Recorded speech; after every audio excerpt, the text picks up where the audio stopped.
Now, with dependent premises, the opposite is true. Premises are dependent when they need each other in order to function as evidence, in order to produce evidence at all. Okay? So let's say that we have a claim that we have a conclusion that you should boycott government X.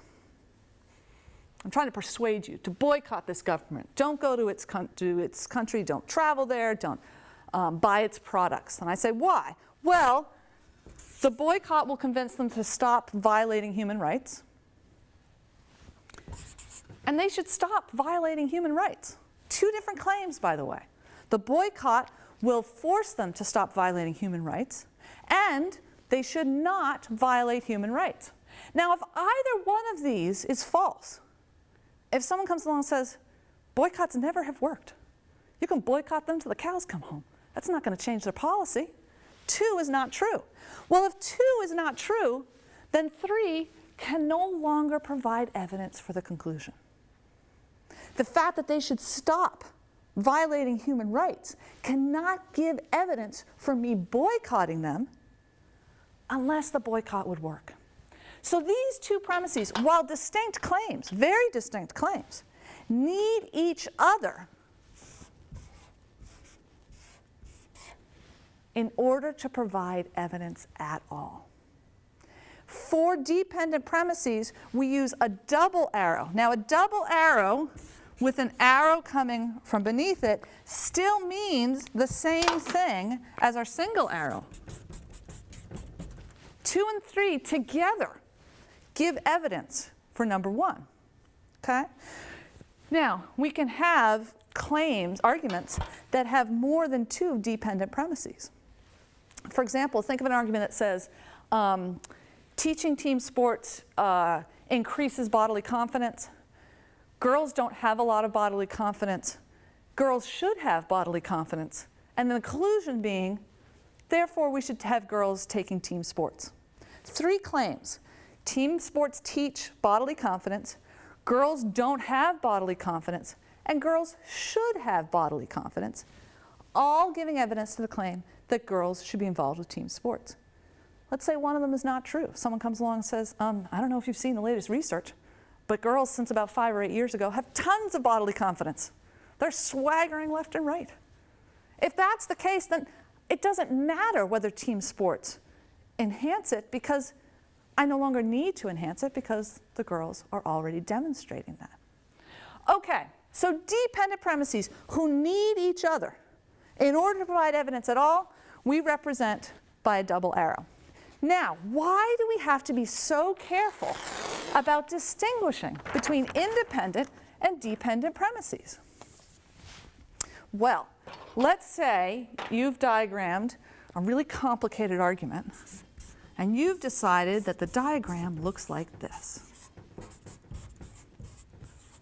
And in not too long, this argument is not going to look, this diagram, is not going to look at all intimidating to you. It's going to make perfect sense.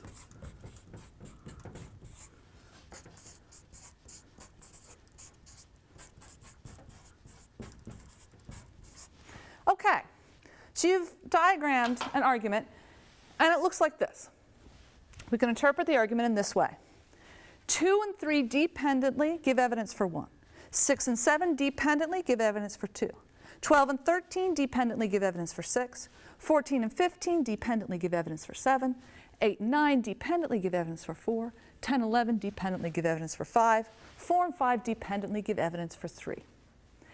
Now, as we're evaluating this argument, which you do not have your license yet to tell whether an argument is good or bad, but we're getting there because we're getting ever better at understanding the arguments that are put before us.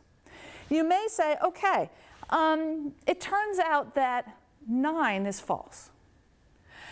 And for the moment, this won't actually be true when we get around to evaluating arguments, but let's just go with this. Let's say that we're not going to accept any premise without any evidence. So we say, okay, 9 is not true. Now, if 9 is not true and 8 is dependent on 9, it's not that we know that 8 is false. We don't know whether 8 is false. But what we do know is that it doesn't matter. Whether 8 is true or false no longer matters, because 8 needs 9 in order to have any evidence, to produce any evidence at all, and 9 is gone. So 8 doesn't matter. Well, if we're not going to accept any premise without evidence, 4 no longer has any evidence, so we're going to reject 4. But wait a second, 4 needs 5 to produce any evidence.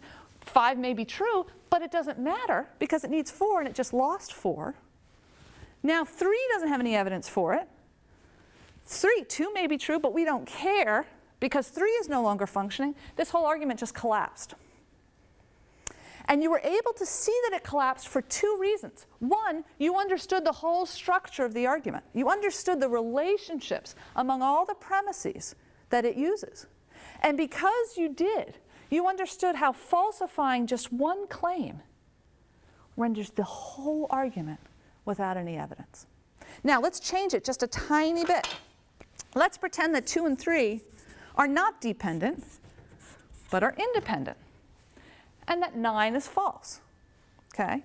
Well, our little chain reaction works all the way down here. 3 is gone, but because 2 is now independent from 3, 2 may still be functioning. And now there's a whole half of the argument that you still have to deal with.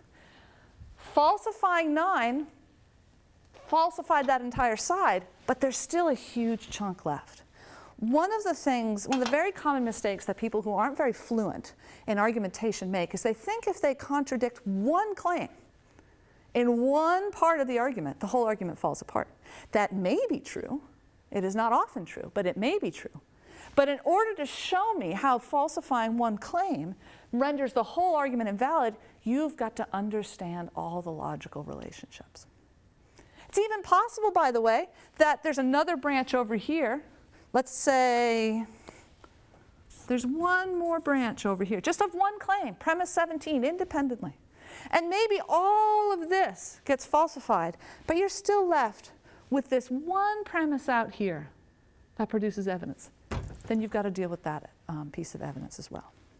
So it is crucial, as you're diagramming arguments, to distinguish between dependent premises and independent premises. Independent premises we represent with a single downward arrow from the number that represents that claim to the number of whatever claim it's giving evidence for. Dependent premises we represent with a double arrow between the premises that are dependent on each other.